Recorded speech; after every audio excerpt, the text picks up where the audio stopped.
Welcome back to the Diesel Spitfire project, everybody. This is an important milestone. The engine is all together and it runs. I've taken it on a few test drives, started breaking the engine in. A lot went into the engine and all of its accessories and stuff over the past several years. It's been going on in the background of all the chassis work basically this whole time.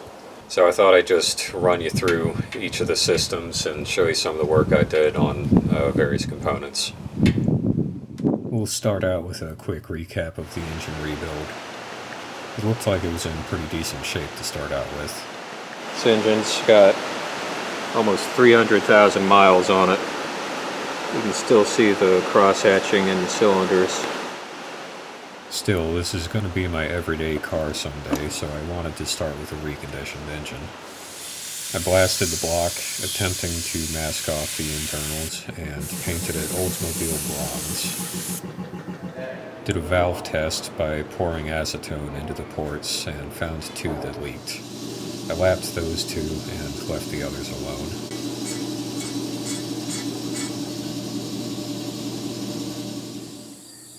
To keep the aluminum head clean and shiny, I sprayed it with clear Cerakote, which should adhere well without yellowing on the hot engine. The valve guide clearances were all within spec, so I reassembled the head. I didn't have a valve spring compressor, so I just made a shitty tool for the drill press. Locking the quill down made it easy to stick the keepers back on with a little assembly grease. The cylinders looked alright, but I went ahead and honed them anyway since everything was pulled apart.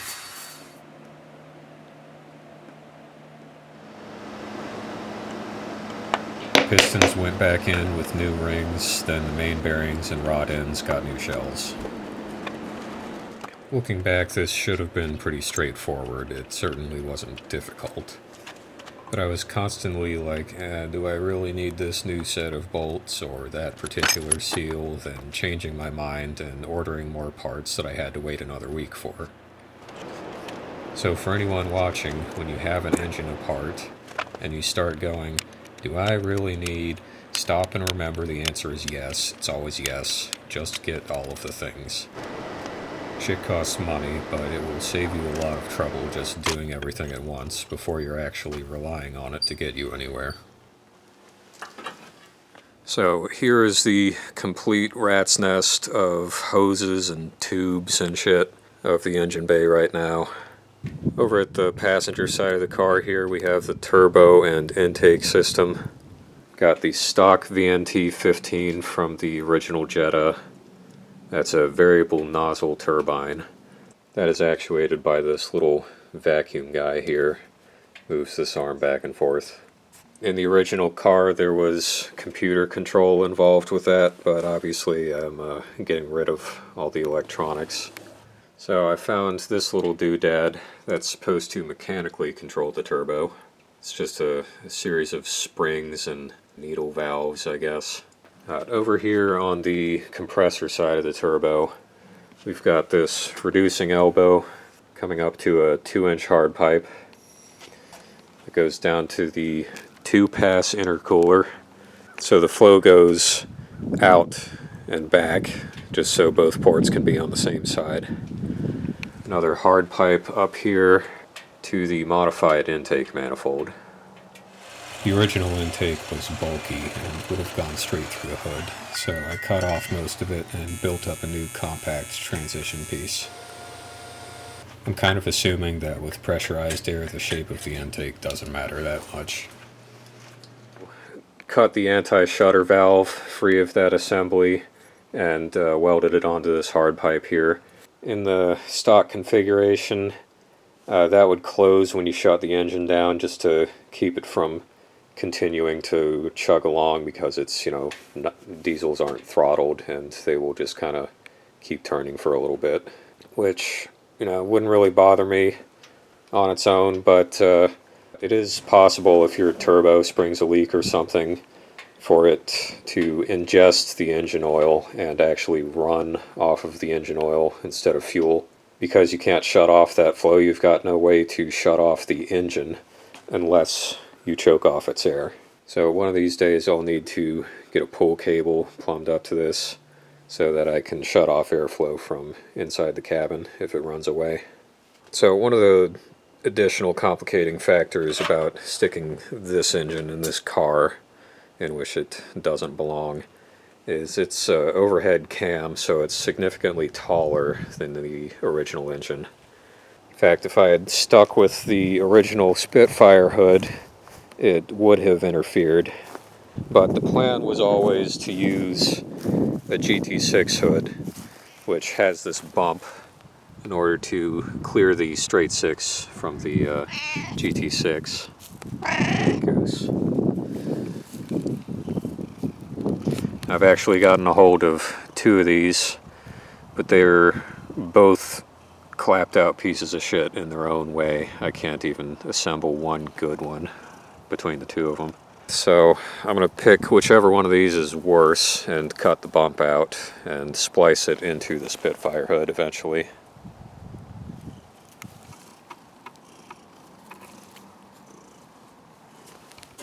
I did a number of test fits with the GT6 hood and found that the oil fill cap would need to be lowered on the valve cover. So I lopped that off and welded it back onto a flat patch.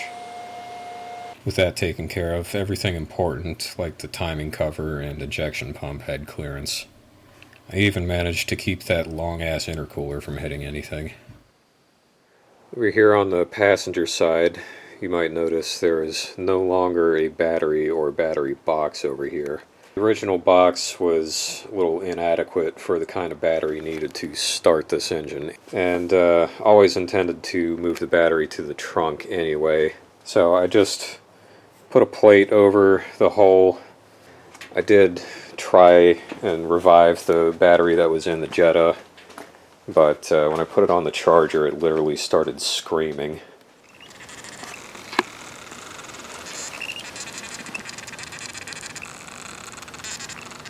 So I figured best put that one out of its misery and try something new. The thing about the battery this engine wants is that it is big and my trunk is small. And I wanted to keep it in the trunk to offset the slightly heavier engine up front, so I looked around for motorcycle batteries and found these rated for 400 cold cranking amps. Put together in parallel with copper bus bars, they equal the stock battery's 800. And end to end like this, they tuck in nicely behind the wheel well, taking up relatively little usable space. So I think this is a nice, if a little unconventional solution here. To minimize losses running all the way up to the front of the car, I've got some 0 gauge cables. They terminate at this little piece up here. Holds the original fuse box that held some of the heavier fuses. Bent laser cut aluminum plate from Send Cut Send. And I wired in these charging terminals, so I've got somewhere to jump start the car from the front. More 0 gauge wire to ground the engine and run a hot one to the starter down here. For those short runs, that's probably overkill. I might end up replacing those because these are kind of a bitch to move around and route. It was shockingly not too crazy expensive to have all these made between all those big 0 gauge cables and this 4 gauge one running up to the alternator. About 180 bucks, which I feel like if I tried to just buy all the terminals and the big ass cable to do that myself, I couldn't do that well. For the fuel system, just got the stock Triumph tank back here. I think it's about 8 gallons. Did have to buy another secondhand one of those because mine was all rusted to shit. Got aluminum hard lines run from the tank up to the front. And then hoses up to the fuel filter. This is the same part used on the Jetta. Right now that is mounted on a little bracket to the cylinder head. Surprisingly sturdy for just being held on there with a hose clamp. But I am going to need to rework this because the hood frame closes on top of it. Injection pump was one of the first things I bought for this car. I collected several pumps and had them sent off to Performance Diesel Injection in Canada to have a mechanical pump compatible with this engine built. So there is only one wire needed to run this pump. That is this guy. That just opens up a little solenoid to allow or stop the fuel flow. Here on the driver's side we've got most of the cooling system. This is a big old fucking mess. You know, this engine was not meant to go in this car, let alone front to back instead of sideways, so this area up against the firewall is rather tight. I didn't want to cut the firewall, so the coolant outlet at the rear of the engine needed some changes. It took about a ½ inch out of its length. And in order to keep the stock temp gauge, I sawed off the original probe connection and welded on a nut with thread to match the Triumph sender. This nozzle was also too large for the Spitfire heater connection, so I swapped it with the smaller one off of a spare part and drilled it out for better flow.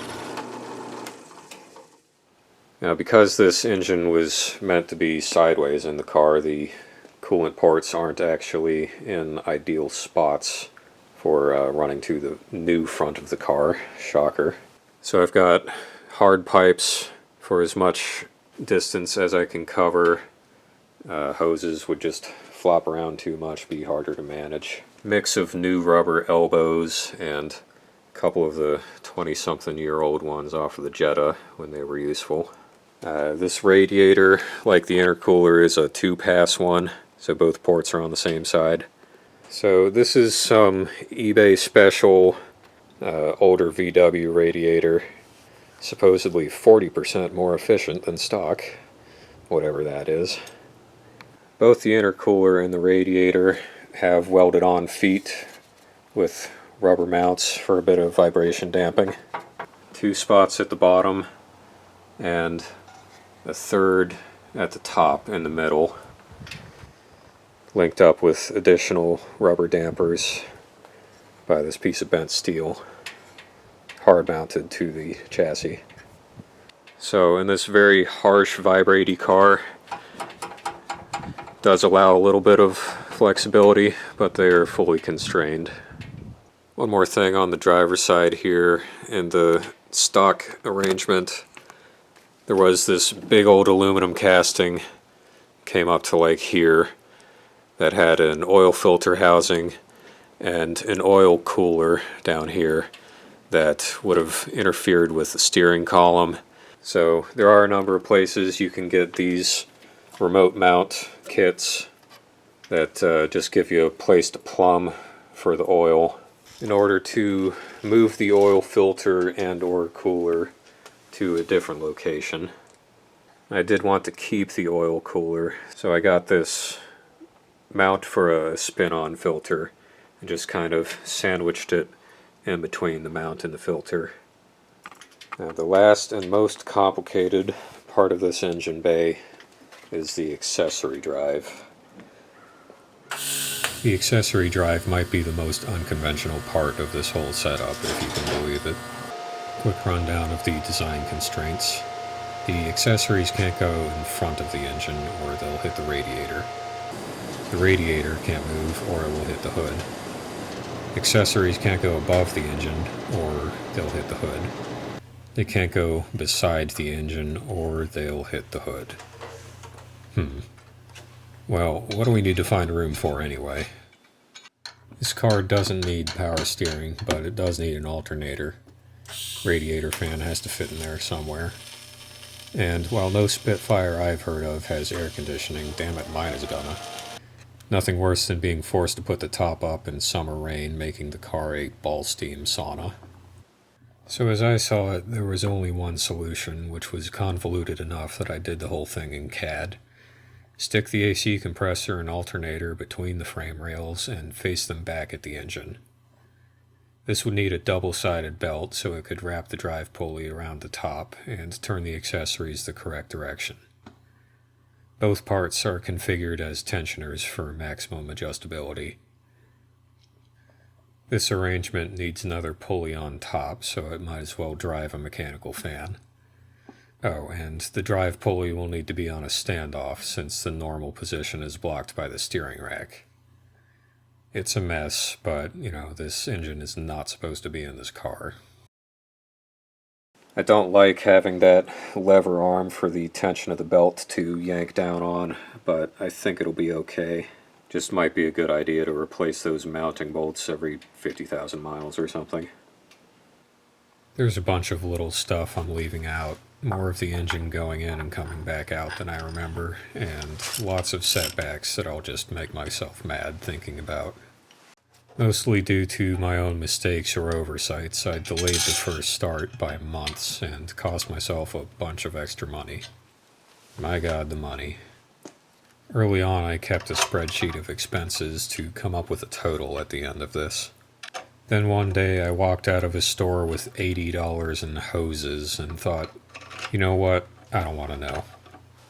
Fucking $80. That wasn't even all of the hoses.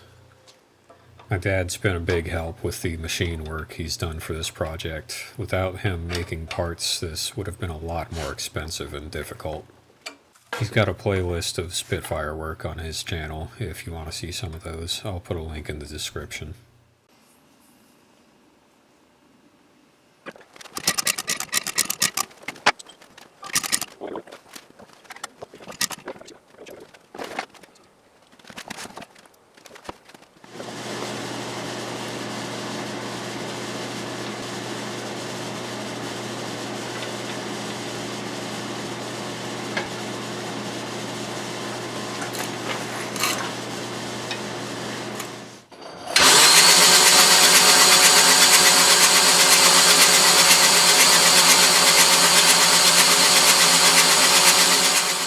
Eventually, I took care of all the little roadblocks and got it started.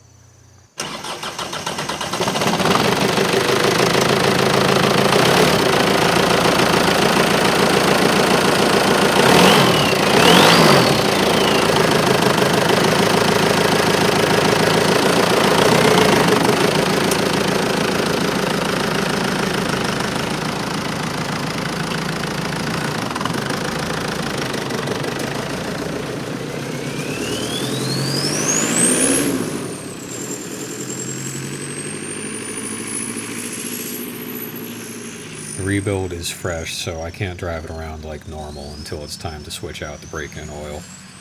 It really had no business on the road with the floor as it was. If I put my foot down wrong, I could have gotten it Chinese finger-trapped against the pavement. But I drove it long enough to see if anything rattled apart before heading to the gas station, and so far it hasn't. I've uploaded the road test at the same time as this video, so check that out for some driving footage. So this car was frustrating at times, and I'm sure it will continue to be. But the important thing is, now that it's technically functional, I can focus on making it good. So that is where I'm at right now. It's starting to finally feel like a functional vehicle. Long way from being a daily driver, but once I finish replacing the missing chunks of the driver's side here, it will be something I can play with in the summer. So thanks for sticking with me here. This has been a long-term project. Finally seeing some results out of it, and hope to see you around for the next update. Somebody on the internet says you can just hit these with a hammer and they'll pop apart, but I'm not willing to try that on my good head, so I'm gonna do it on this junk one. Oh shit! Oh shit! It worked. It worked. Flew all over the place. You expected that much. Man, if the junk head was all fine and this one gets scratched, I'm gonna be mad.